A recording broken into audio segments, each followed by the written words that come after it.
पुत्रता एकादशी की हार्दिक शुभकामनाएं। एक बार भगवान शंकर के अंशावतार महर्षि दुर्वासा ने देवराज इंद्र से प्रसन्न होकर पारिजात पुष्प की माला उन्हें भेंट की।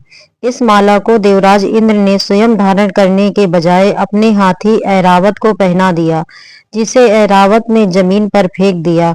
इंद्र के इस व्यवहार से दुर्वासा ऋषि नाराज हो गए। फिर उन्होंने देवताओं को श्राप दे दिया कि जाओ, तुम्हारा वैभव नष्ट हो जाए। उनके इस श्राप के प्रभाव से लक्ष्मी समुद्र में लुप्त हो गई, जिससे दुखी होकर इंद्र सहित सभी देवता इसका समाधान प्राप्त करने के लिए भगवान श्री विष्णु जी के पास गए। तब भगवान श्री विष्णु ने उन्हें सलाह दी कि क्षीर सागर में जाकर समुद्र मंथन करो, इससे अमृत की प्राप्ति होगी।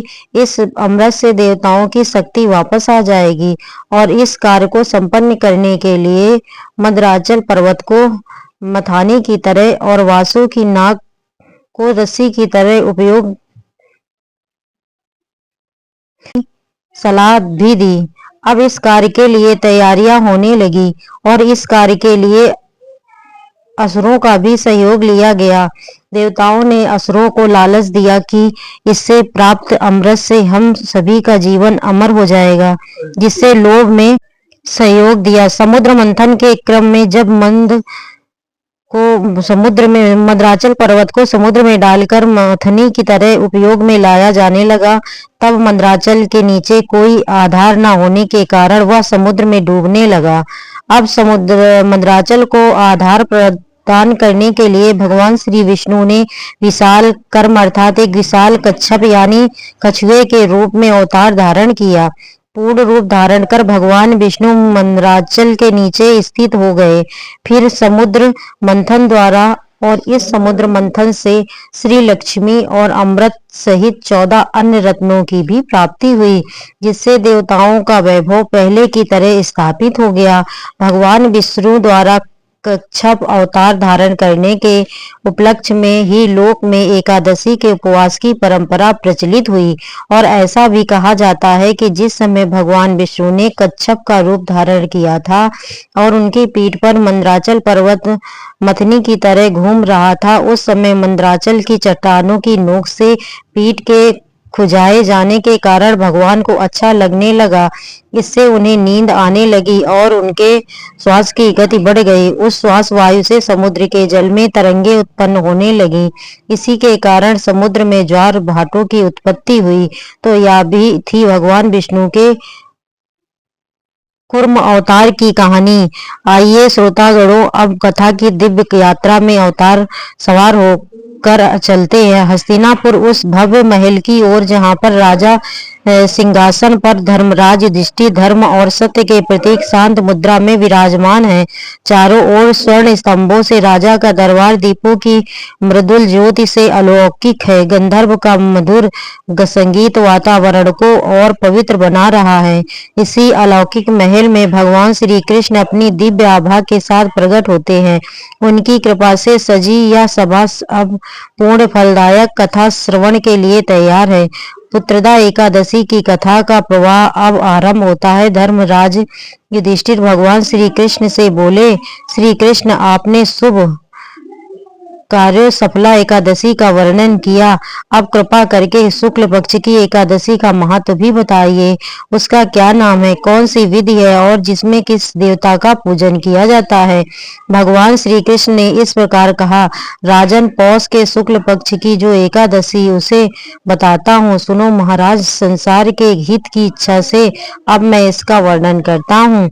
राजा, अन्य एकादशी व्रतों की विधि से ही यत्न पूर्वक इसका व्रत करना चाहिए। इसका नाम पुत्रदा है और यह सब पापों को हरने वाली उत्तम तिथि है, समस्त कामनाओं की सिद्धियों को प्रदान करने वाली है। भगवान नारायण इस तिथि के अधिदेवता हैं। चराचर प्राणियों सहित समस्त त्रिलोकी में इससे बढ़कर दूसरी कोई तिथि नहीं है। पूर्व समय की बात है, भद्रावतीपुरी में राजा सुकेतु नाम राज्य करते थे। उनकी रानी का नाम चंपा था। राजा को बहुत समय तक कोई वंशधर पुत्र नहीं प्राप्त हुआ, इसीलिए दोनों पति पत्नी सदा चिंता और शोक में डूबे रहते थे। राजा के पितर उनके दिए हुए जल को सुवास के गर्म करके पीते थे। राजा के बाद कोई ऐसा नहीं दिखाई देता जो हम लोगों को तर्पण करेगा, यह सोचकर पितर भी दुखी रहते थे। एक दिन राजा घोड़े पर सवार होकर घने वन को चले गए। पुरोहित आदि किसी को भी इस बात का कुछ पता ही नहीं था। मृग और पक्षियों से सेवित उस सघन वन में राजा भ्रमण करने लगे। मार्ग में कहीं सियार की बोली सुनाई पड़ी थी तो कहीं उल्लू की, जहाँ रीछ और मृग भी दिखाई दे रहे थे। इस तरह घूम घूम कर राजा वन की शोभा को देख रहे थे। इतने ही में दोपहर हो गई। राजा को भूख प्यास सताने लगी। अब वे जल की खोज में इधर उधर दौड़ने लगे। किसी पुण्य के प्रभाव से उन्हें एक उत्तम सरोवर दिखाई दिया, जिसके समीप मुनियों के बहुत से आश्रम थे और सौभाग्यशाली ने उन आश्रमों की ओर देखा। उस समय शुभ की सूचना देने वाले शकुन होने लगे। राजा का दाहिना नेत्र और दाहिना हाथ फड़कने लगा कि उत्तम फल की सूचना दे रहा था। सरोवर के तट पर बहुत से मुनि वेद पाठ कर रहे थे। उन्हें देखकर राजा को बड़ी प्रसन्नता हुई और वे घोड़े से उतरकर मुनियों के सामने खड़े हो गए। फिर अलग अलग उन सब की वंदना करने लगे। वे मुनि तप व्रत की का पालन करने वाले थे। तब मुनि बोले, राजन, हम लोग तुम पर प्रसन्न हैं। राजा बोले, आप लोग कौन हैं और आपके नाम क्या हैं और आप लोग किस लिए यहाँ एकत्रित हुए, यह सब सच सच बताइए। तब मुनि बोले, राजन, हम लोग विश्वदेव हैं, यह स्नान करने के लिए आए। माघ निकट आया है। आज से 5वें दिन माघ का स्नान आरंभ हो जाएगा और आज ही पुत्रदा नाम की एकादशी है, जो व्रत करने वाले मनुष्यों को पुत्र देती है। तब राजा ने हाथ जोड़कर कहा, विश्व देवगण, यदि आप लोग मुझ पर प्रसन्न हैं तो मुझे भी पुत्र दीजिए। तब मुनि बोले, राजन, आज के दिन ही पुत्रदा नाम की एकादशी है। इसका व्रत बहुत विख्यात है। तुम आज इस उत्तम व्रत का पालन करो। महाराज, भगवान केशव की कृपा से तुम्हें पुत्र अवश्य ही प्राप्त होगा। भगवान श्री कृष्ण कहते हैं, युधिष्ठिर, इस प्रकार उन मुनियों के कहने से राजा ने उत्तम पुत्रदा एकादशी व्रत का पालन किया।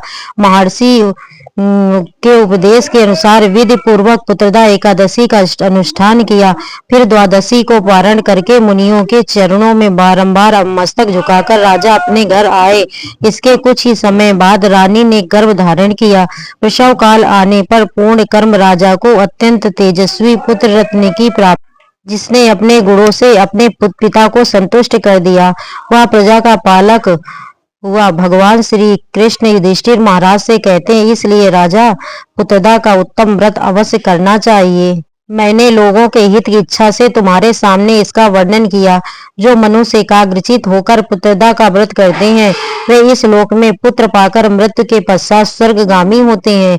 और इस महात्म को पढ़ने और सुनने से अग्नि यज्ञ का फल, करोड़ों अग्नि यज्ञ का फल मिलता है। पुत्रदा एकादशी व्रत कथा समाप्त। बोलिए प्रेम से श्री नारायण लक्ष्मी भगवान की जय, श्री कृष्ण भगवान की जय।